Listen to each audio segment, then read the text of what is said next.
For a lot of Toledoans, World War II started here. My generation knew this place as the Erie Street Market. You guys, if you know it at all, know it because of the farmers market out back behind it. In the 1930s and 40s, this was the Toledo Civic Auditorium.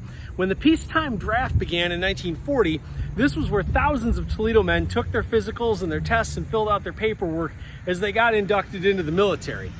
And in the winter of 1941, this was the home of the NBA Toledo Chevys. Now, of course, it was the NBL then, but predecessor of the NBA. Toledo's pro basketball team played here, the Toledo Jim White Chevys. And on December 7th, this was where a lot of people learned about the attack on Pearl Harbor. If you remember in the book, the public address announcer in the middle of the Chevys game called out that America had been attacked by Japan at Pearl Harbor, and one sailor ran out these doors taking his first steps into the war. And today we're going to talk about America as a nation and its first steps into the Second World War. And those first steps that America took into the war were going to be dramatic steps. As we know from talking earlier, the strike on December 7th of 1941 was not just a strike against Pearl Harbor. It was a strike coordinated across the entirety of the Pacific. So you lose Pearl Harbor in Hawaii, which is, if I can highlight it here, Pearl Harbor's right here. You've got the Wake Island attack right here, the Guam attack here, and then most importantly, the attack on the Philippines here. The Philippines were considered the one place we had to hold. We could lose some ships at Pearl, we could lose Wake, we could lose Guam. You cannot lose the Philippines. And if we look at the map, we can kind of see why that's the case. If you notice, I'm sorry, I had it wrong earlier. This is not the Philippines. These are the Japanese home islands here. So Japan is up here, and the Philippines are down here. And so if you notice the Philippines, they're very close to China, up here. They're very close to Australia, down here. And they are close enough that from bases in the Philippines, you could attack Japanese positions on Taiwan right here, and long-range bombers would be able to make it to the Japanese home islands and back. Controlling the Philippines was a really big deal, and whoever was in charge of holding the Philippines under a Japanese attack, which everybody expected. Few people expected Pearl Harbor. Everybody expected the Philippines to be hit. Holding the Philippines was going to be critical because you were going to have to hold them long enough to get reinforcements.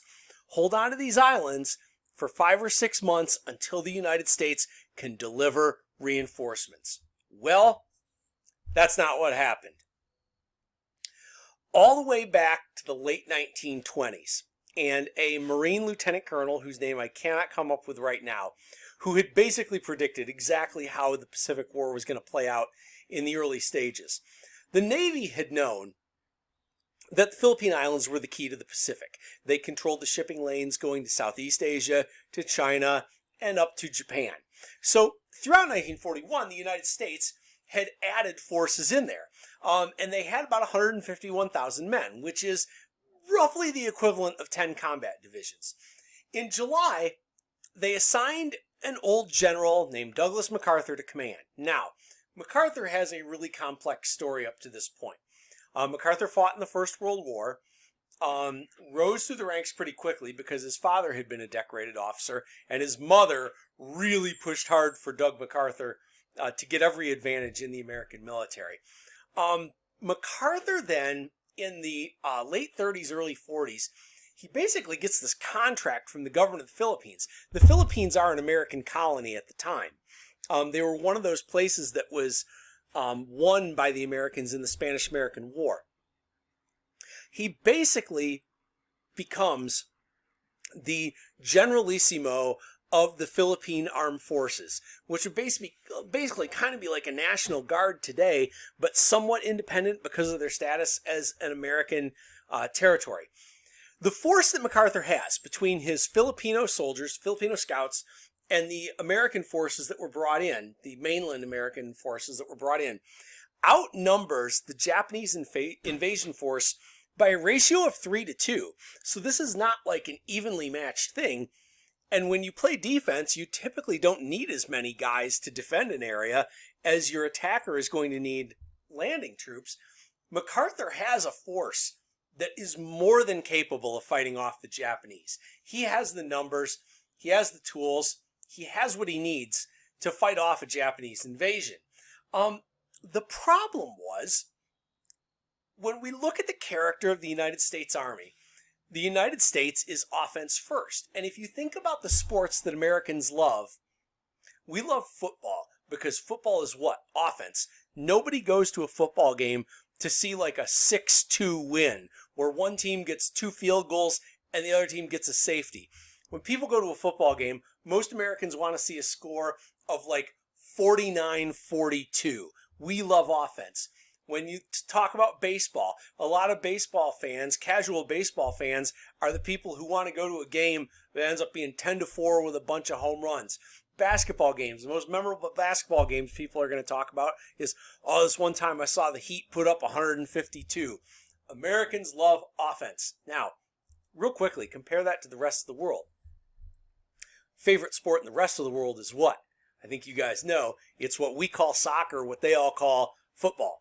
And in soccer, if there's a soccer game that ends up 8-0, it means somebody's done something very, very wrong. If a soccer score is 6-2, something has gone very wrong. And soccer fans love the idea of a clean sheet. They love it when a player has a game, a goalie and a defense have a game where the opponent is not able to score at all. So this is kind of a uniquely American thing. We love offense. And MacArthur reflected that. MacArthur was all offense. Now, what's he being told to do in the Philippines? We know we can't attack the Japanese, even before there's a war. We know we can't take the fight to them. So his whole plan that he's given by, I believe they're technically called real smart guys at the Pentagon, his plan that he has given, and we'll talk about it in a minute, it's called Rainbow 5. The war plan says you need to play defense, and that defense needs to be in such a way that you're going to fight, fall back, fight, fall back, fight, fall back.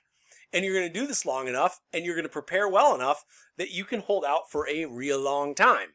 Now, the problem is, MacArthur doesn't believe in that. I don't believe in playing no defense. Defense is for losers. I play offense. So when they order him, you need to get a bunch of supplies and fuel dumps and ammunition areas. You need to get those built up on the Bataan Peninsula for when you fall back. Fall back? We ain't never going to fall back. We're going to play offense. We're never going to let them boys get on here. So the very way that he views the world, the way he views warfare, is already a great liability for him at this point in the war. Rainbow 5 is the war plan. So a lot of war plans in United States history have a color. They're color-coded war plans. And you'll see the same thing and in fact, I think we've already seen the same thing when we talked about like Fall Weiss and Fall Gelb for the Germans. Plan yellow, plan white. The United States did the same thing. So war plan orange meant war with these guys. War plan red meant war with these guys. War plan black was this plan. The rainbow plans that the combined chiefs start putting together, except they weren't called combined chiefs, and I can't come up with the proper thought right now. The rainbow plans were for a really complicated war. So if we're fighting a lot of people at the same time in a lot of different places, what do? Well, we come up with a combined plan. And Rainbow 5 was one of these combined plans. The Rainbow 5 plan, as it related to the Philippines, said, we're going to have fallback lines of mobile defense, what I just talked about. Fight, fall back, fight, fall back. The other part of Rainbow 5 that was really important was, as soon as we call this, or as soon as the U.S. military orders Rainbow 5, then General MacArthur, sitting there in Manila, is immediately to get his bombers up in the sky, okay? And you're going to get those bombers in the sky, and you're going to bomb the Japanese bomber bases closest to the Philippines.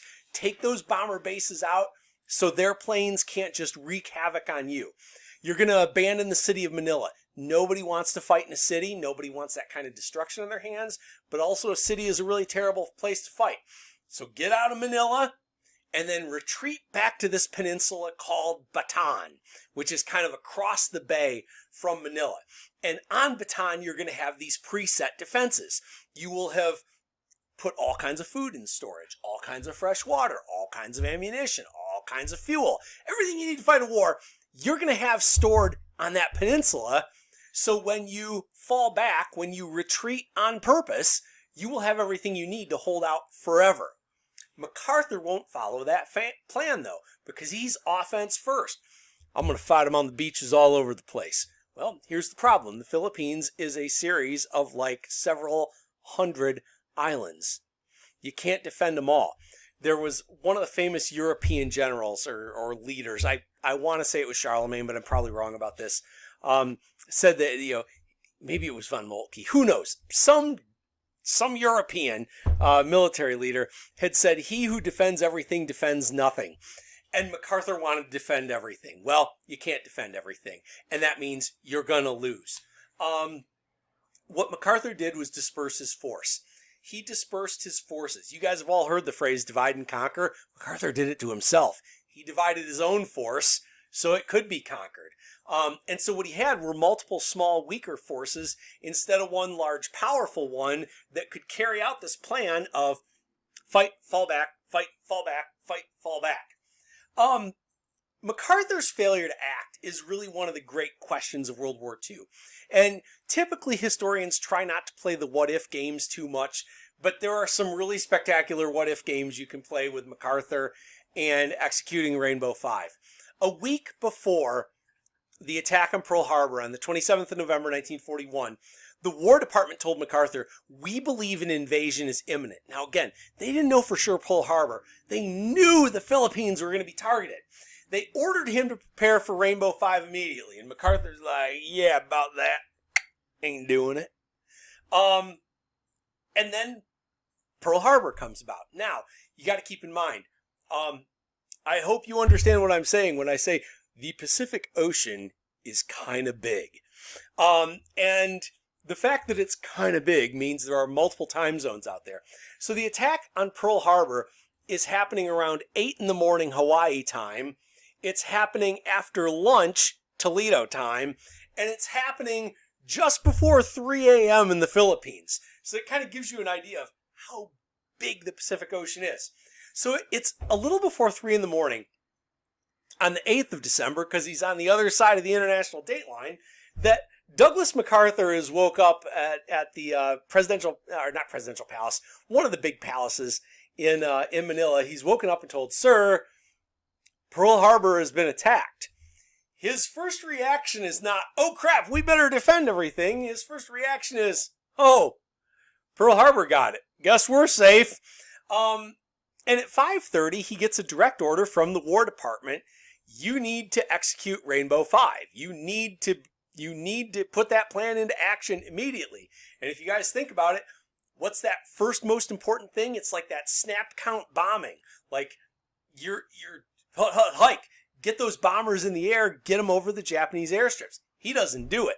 Not only does he not do it, his air commander asks for permission to attack the Japanese air bases. And he's like, pretty please, Doug, need to bomb those guys. And Doug's like, yeah, I think we're okay, man. I think it's all good here. 3 times, which is almost has a biblical ring to it. 3 times the commander of American Air Forces says, we need to get our bombers in the air. 3 times Doug MacArthur says, yeah, I think we're okay. And I think you can imagine what's going to happen to all those American planes. They're going to get destroyed on the runways. Almost the entire American Air Force in the Philippines is destroyed before it gets in the air because MacArthur didn't get the planes in the air on time. And it's just a complete debacle because now, without your own airplanes to fly over and protect your forces, now the Japanese have control of the skies and can just pick off the American and Filipino forces as they wish. MacArthur spends the next 2 weeks trying to fight the Japanese head-to-head. He's going to get his big Napoleonic battle, my forces versus their forces, and it doesn't work out because he doesn't control the air. His forces are dispersed. He's having a hard time getting back. Finally, on Christmas, he orders the retreat to Bataan. Finally, on Christmas, Rainbow Five goes into effect. But by that point, you've had 2 long weeks of losing. You've had 2 long weeks where you no longer have air forces. You never did prepare all those supplies in the Bataan Peninsula that you said you were going to do. And so by the time he actually puts the plan into effect, the plan can't work anymore because he never did the work beforehand that would allow the plan to work. The supply dumps, the vehicles, the ammunition dumps, they've been destroyed. Even Rainbow 5 can't save him by that point. When MacArthur's forces retreat to Bataan, MacArthur himself removes his headquarters out to an island off of Bataan called Corregidor, sometimes called the Rock. About 100,000 men fall back to the Bataan Peninsula.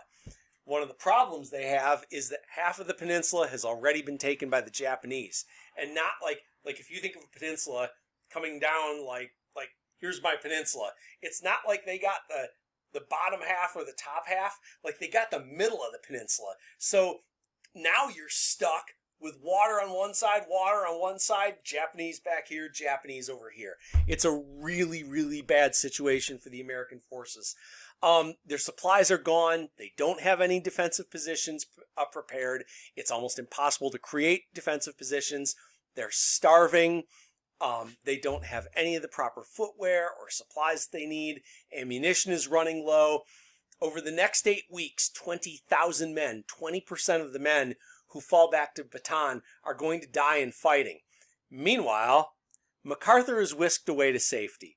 There is plenty of historic debate about this, over whether MacArthur really wanted to stay to the end or whether he wanted to get out of there. What happened in the end is that President Roosevelt ordered him to leave. So if MacArthur did secretly want to leave, he was able to say, "Oh, fellas, my hands were tied. I didn't want to go, but the president made me." And MacArthur doesn't get taken prisoner. Who does get taken prisoner is his purported friend, General Jonathan Wainwright.